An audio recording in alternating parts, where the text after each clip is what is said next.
ఇల్లు కట్టి చూడు పెళ్లి చేసి చూడు అని అన్నారు ఎనకట. ఇక కాయ కష్టం చేసి రూపాయి పోగేసుకొని చేతిలో ఇంత పైకం పట్టుకొని బ్యాంకులో లోన్ పెట్టుకొని ఇల్లు కట్టుకుంటే ఇప్పుడు హైడ్రా వచ్చి కూల్తా అంటే మేము ఊకుంటామా అని అనుకుంటా హైడ్రా మూసి బాధితులంతా ఏడికి పోయి హైడ్రా బాధితులతోని మూసి బాధితులతోని మీటింగ్ పెట్టిండ్రు బీఆర్ఎస్ భవన్ లా. హరీష్ రావు సబితేంద్రారెడ్డి మేడం అందరూ మైకులు అందుకొని గోస చెప్తుంటే కంట్ల నుంచి నీరు తీసిండు హరీష్ అన్న. అందరి బాధలను పుస్తకంలో రాసుకుండు. నిన్న కూకట్పల్లి యాదవ్ బస్తీలో ఉండే గుర్రంపల్లి బుచ్చమ్మ అంటామే రందితోని కాలం చేస్తే బుచ్చమ్మ ఆత్మహత్య ఇది రేవంత్ రెడ్డి ప్రభుత్వం చేసిన హత్య. ఇది అనాలోచిత తుగ్లక్ నిర్ణయాల వల్ల ఈ అమ్మ ఆత్మహత్య చేసుకోవాల్సి వచ్చింది అనుకొచ్చిండు. ఇంగిటల బిడ్డ మైకుల ముంగటికి వచ్చి గిట్లా మాట్లాడింది. మేము ముగ్గురం ఆడపిల్లలమే, మా ముగ్గురికి పెళ్ళిళ్ళు చేసి పంపించిండ్రు. ఆడపిల్లలని చెప్పి మాకు చిన్నగా ఉన్నప్పుడే వాళ్ళు కష్టం చేసి చాలా కష్టం చేసిండ్రు. ఇద్దరు మా అమ్మ మా నాన్న కష్టం చేసి మాకు ముగ్గురికి ఫ్లాట్లు కొన్నారు. ఫ్లాట్లు కొని ఇల్లు కట్టించిండ్రు. వీటి మీద మా పిల్లలు బతుకుతారు అన్నట్టు చేసిండ్రు. మా అమ్మ మా నాన్న నా పిల్లలు బతకాలన్నట్టు చేసిండ్రు.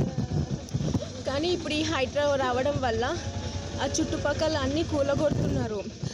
దానివల్ల ఇవి కూడా పోతాయి అవి కూడా పోతాయి అని చుట్టుపక్కల వాళ్ళు వీళ్ళు అనడం వల్ల టెన్షన్ తీసుకొని ఎంతో కష్టపడి ఎంతో బాధలు పడి ఇల్లులు కడితే ఇట్లా కూలగొడుతుంటే టెన్షన్ తోటి మా అమ్మ డిప్రెషన్ లెక్క అయ్యి ఇట్లా చేసుకుంది.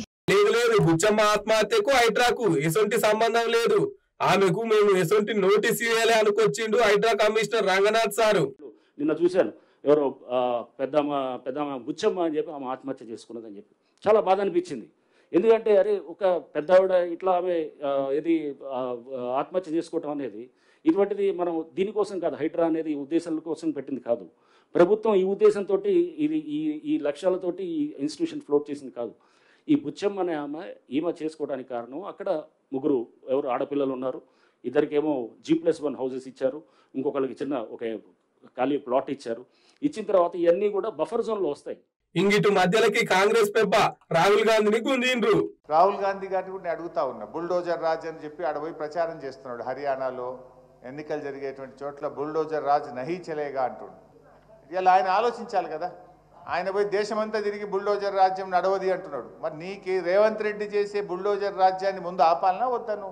నువ్వు ఆపకుండా మహారాష్ట్రలో హర్యానాలో జార్ఖండ్లో పోయి నువ్వు ఉపన్యాసాలు ఇస్తే ప్రజలు నిన్ను ఎట్లా నమ్మాలి?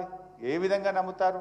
నువ్వు ఆపు, ముందు తెలంగాణలో బుల్డోజర్ రాజుని ఆపు, ఈ అన్యాయాన్ని ఆపు, ఈ పేదల కష్టాలని ఆపాలని చెప్పి నేను రాహుల్ గాంధీ గారిని కూడా ఈరోజు ఇక్కడ నుంచి డిమాండ్ చేయడం జరుగుతా ఉంది. ఇంగిటు సబితక్క మైక్ అందుకొని గిట్లా భరోసా ఇచ్చింది.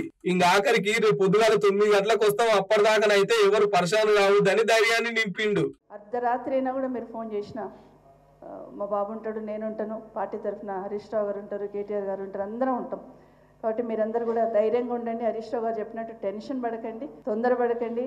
ఆరోగ్యాలు ఇది కాకుండా ఖచ్చితంగా లీగల్గా ఫైట్ చేస్తాం. ఫిజికల్ కూడా అక్కడ వచ్చి మీకు నిలిచిన ప్రయత్నం చేస్తాం. బుల్డోజర్ వచ్చింది ఏదైనా వచ్చిందంటే ఆ బుల్డోజర్ కన్నా ముందు మేమే ముందు వచ్చి నిల్చుంటాం. టెన్షన్ పడకండి.